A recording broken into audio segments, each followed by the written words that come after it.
Alright, it's time for Water Otter Heal time. We're gonna walk into extremely threatening and get absolutely murked immediately. Cack fucking W. Okay, let's do moderately threatening. How about that instead, shall we?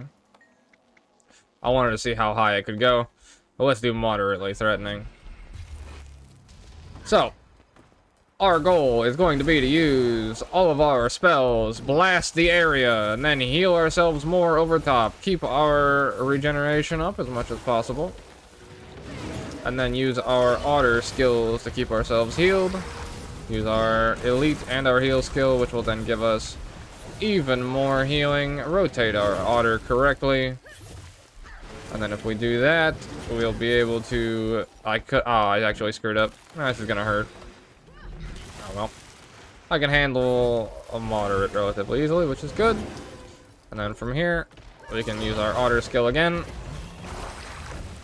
Then we blast this. Use our otter heal again. And then I hear you saying in the comment section, oh my god, it can't handle high tier. It's not able to do ultra difficulty. Well, you're gonna fucking have your head explode in about 20 seconds. When I show you that I can sustain through this with full DPS gear. I don't have an ounce of healing power. Yeah. Water Otter. He is a vibe. So, yeah, literally, I have full fucking DPS gear with Scholar runes. And I can sustain almost through the highest tier of damage. If I had full healing power gear, that shit would be a cakewalk. So, here is the build.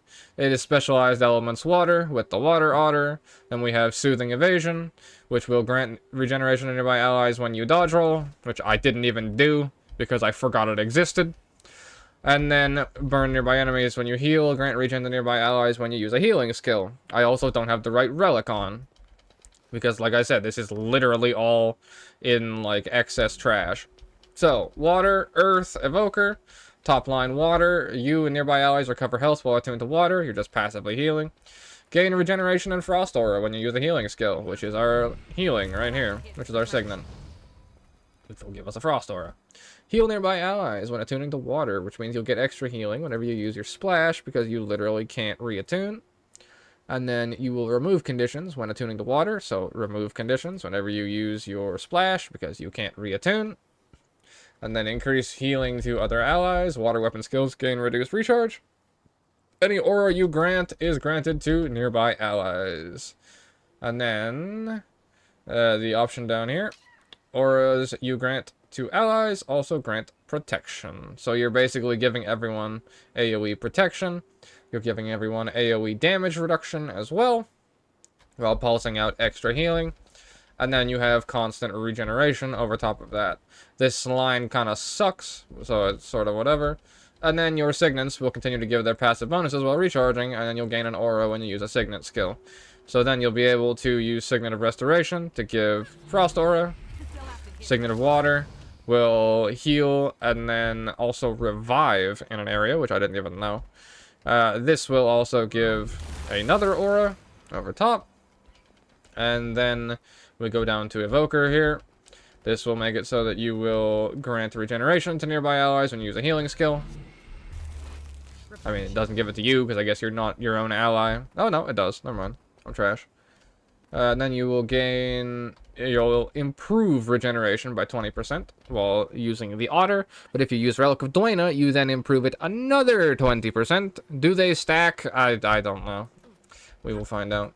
And then, like I said, Soothing Evasion and Specialized Elements. So, what we're using here is we're using our Signet of Restoration, which will heal you passively every time you use a spell, like the Geyser here.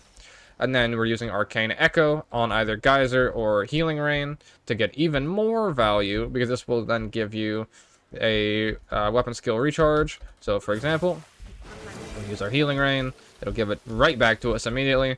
I do have Permanent Alacrity on, so I'll turn that off and then go step right back into combat over here. And then we are also using the Otter's Compassion, which will Condi convert everything into regeneration, and then this will also stun break. Is this the greatest use of this slot? I don't know. You can use different utilities here if you want to. And then we have the album cover, which will be a nice little burst heal, because you get an on-demand Ultra Otter Blast. So then, the other thing you... Sorry. The other thing you want to do is make sure to use your second ability to blast. So you put down Geyser, you put this down immediately after, you will blast for area healing. So let's step back in here and take more damage, shall we? AoE heal, blast it, use our Otter heal, then we use this, heal, blast it, use our raw heal, use our flat Otter heal, use our Geyser, blast the Geyser, use this, heal, give us another aura, heal, use our other button for the fuck of it, Otter heal, elite, Otter heal, heal ourselves all the way back up from 0 with a burst heal, Otter heal again, and Merry Christmas. There you go. That is Otter time. Oh my god, this is kind of crazy. I kind of love it. If I was to go through and use... I'd probably just build Celestial for this, honestly. I would use Celestial and then just play one flip of Fire Evoker and then one flip of Water Evoker. That's literally what I'm going to do on release, I think. And then you can play DPS and then heal all on the same build. And go from there. So yeah, full Zerker gear, Keck W. You put healing gear on, you vibe. You put Selly gear on, you vibe. You put Harrier gear on, you vibe. Yeah. Look how cute he is.